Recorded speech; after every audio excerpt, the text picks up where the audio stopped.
Today, let's talk about the Battle of Lexington and Concord, the shot heard round the world. These are the two battles that start the American Revolution. This happens in the spring of 1775, over a year before the Declaration of Independence. There were lots of events that led up to this moment in time. Many of them you've learned about here on the Mr. Droste History YouTube channel. Things like the Sugar Act, the Stamp Act, the Coercive Acts or Intolerable Acts, the Tea Act, all kinds of things. But this is the moment when shots are fired. Let's get to it. All right, so just prior to the battles of Lexington and Concord, the American First Continental Congress had met for the very first time in the fall of 1774. And one of the provisions or outcomes of that meeting was that the city of Boston and the militias surrounding the city of Boston should begin to arm themselves just in case fighting should break out with the British regulars who were now occupying the city. And this caused legions of militias in all of the counties around Boston to form. There was roughly 6 times as many militiamen, aka Minutemen, around Boston as compared to the amount of British redcoats in the city of Boston. British General Thomas Gage, who was occupying the city for the British, knew he was vastly outnumbered. He knew that he was going to have a hard time defending the city from such a large force of American militiamen, and he asked the crown for more soldiers, and he was repeatedly rebuffed. They believed that they had more than enough professional soldiers to defend that city from militia guys. You know, these men who didn't have much training. The militiamen were essentially volunteers who met about once a month, had target practice, had a few beers, and that was about it. And the British were way too confident, at least over in England, that they could defend the city with about 3,000 men against a force of over 15,000 militiamen surrounding that city.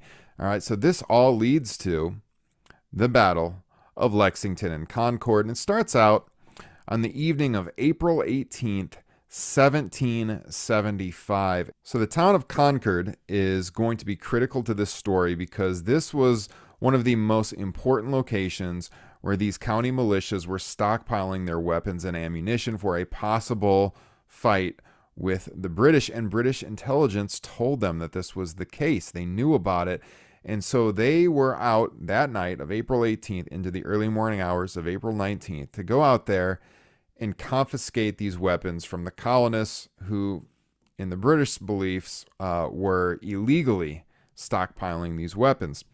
So General Gage gave the order to Lieutenant Colonel Francis Smith and about 700 British regular troops to head out to Concord and to confiscate these weapons. And of course, the American colonists were ready for this because they had intelligence of their own, and they had a warning that the British were on the march. And many of you probably learned about this warning when you were in elementary school, and that is the good old story, 1 if by land, 2 if by sea. That's right. The lanterns in Old North Church in Boston, which were to signal to the men who were going to ride out into the night and warn the Minutemen that the British were coming, or the regulars were coming. And that's what they did. On the night of April 18th, 1775, very briefly, 2 lanterns went up into Old North Church, which warned people like Paul Revere and William Dawes and Samuel Prescott that the British were crossing the Charles River and they were taking the waterway to march to Concord, which would take them through Lexington on the way. So here you see the scene in Boston today. You got the Paul Revere statue over here, Old North Church, and the plaque commemorating the fact that Paul Revere's messaging system that he had come up with for the 2 lanterns, and that night 2 lanterns went up. The British were coming by sea. So sometimes people think of this story and they think Paul Revere was the only messenger, and that is not the case. Revere was one messenger. He was very important to the story, don't get me wrong, but he was one of many. As I said, there was William Dawes, there was Samuel Prescott. These are the original primary messengers who got that story out, that the British were on the march. And then the people that they told told some people, and then they told some people. And this message got out there very, very quickly. In fact, by the time the British got all of their soldiers across the Charles River that night, near midnight going into April 19th, 1775, people near Concord, 20 miles away, were aware the British were on the march. And all of these militiamen, the Minutemen, they were called that because they signed notices that they would be ready on a minute's notice. They were true to their word. They grabbed their muskets. Many of them headed for Concord to help scatter the stockpile of ammunition and weapons. Others went to Lexington to head off the British Army before they got to Concord.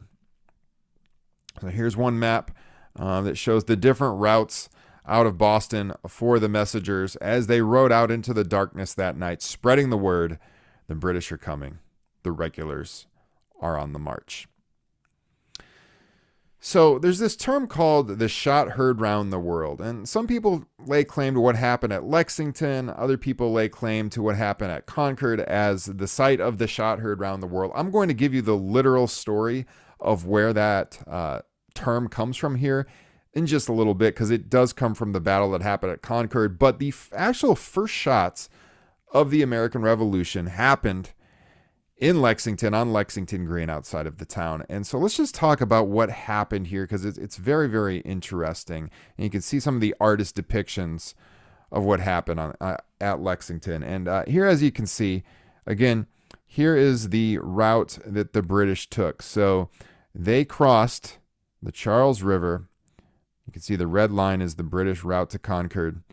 And they made this approximately 20-mile march to Concord. But on the way, they were headed off for the first time in great numbers by the American militia at the town of Lexington for the first shots of the American Revolution.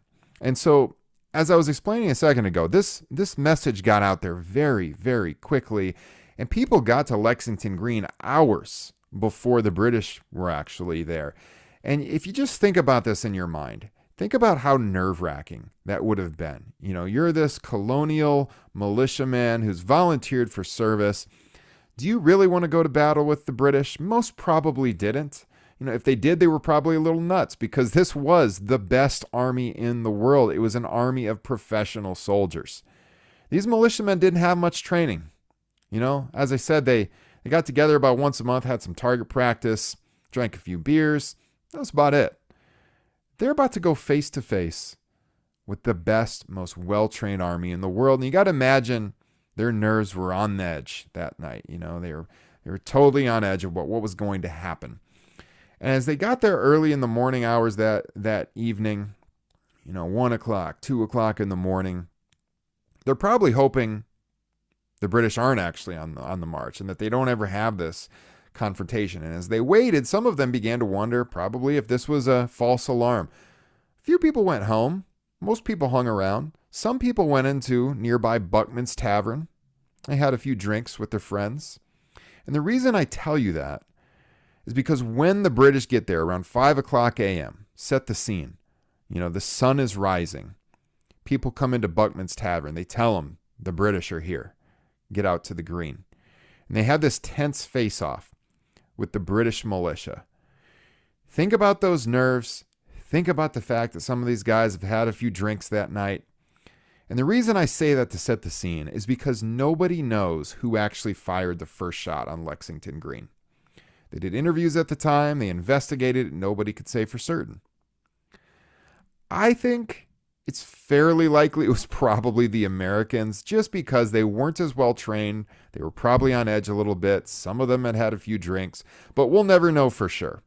It doesn't really matter in the end, because a shot was fired and the two sides commenced battle at Lexington. The British fired a volley after this first shot went off from whichever side and the American Revolution was on. But we'll never know for sure who fired the first shot. But a shot does go off. The British return a volley of fire, and 8 Americans died in this battle. I also like to point out that in the Battle of Lexington and at Concord, this was a multiracial army. It wasn't just white men fighting at Lexington and Concord.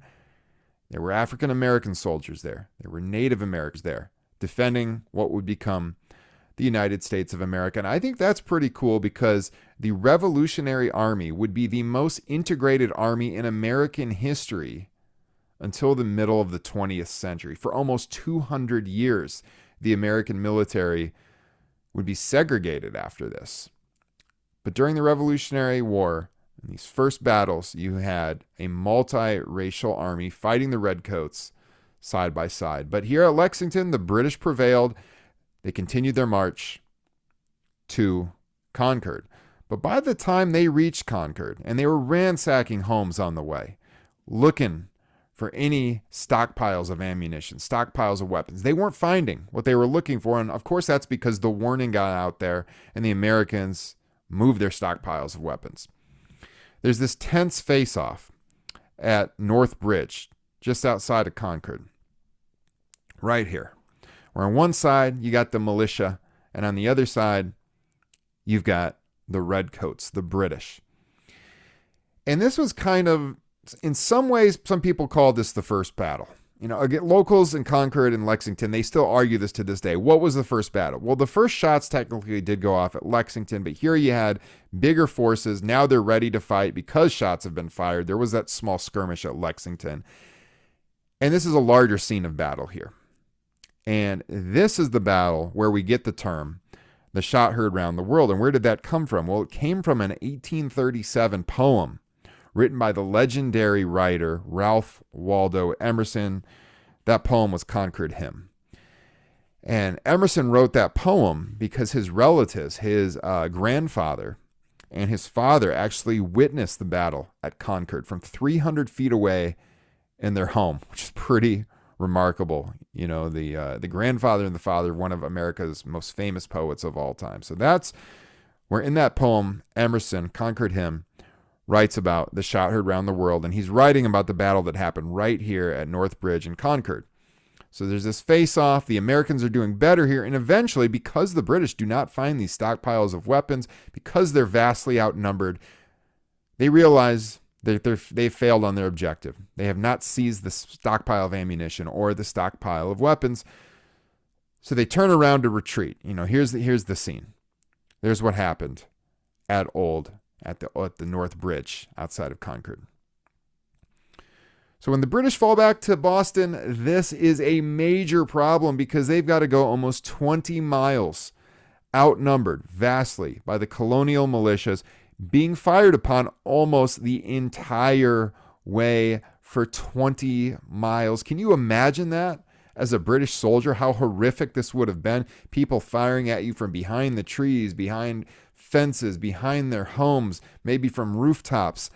Just a hellacious scene. British soldiers wrote about it in the aftermath, talked about how the colonists kept a hot fire on them the entire way back. And in the end, the Battle of Lexington and Concord ends up as a colonial victory because it got the British to retreat all the way back to the city of Boston. They killed 73 British Redcoats. They wounded another 174. Again, think about this. 700 Redcoats set out the night of April 18th into April 19th. And altogether, I mean, roughly a little bit over 250 of them were wounded or killed. That's over a third of the army. So the Americans are feeling pretty good about themselves as they corner the British back in Boston. They're firing at them from the forests, chased them back. The British now backs to the sea. The colonial militias surround them. The American Revolution is on. So I hope you all enjoyed that video. Those are the basics of the battles of Lexington and Concord, the beginning of the American Revolution. If you enjoyed this video, if you helped it out, I would really appreciate it if you would hit that like button and subscribe to the channel. It would help me out a lot. We'll see you all next time.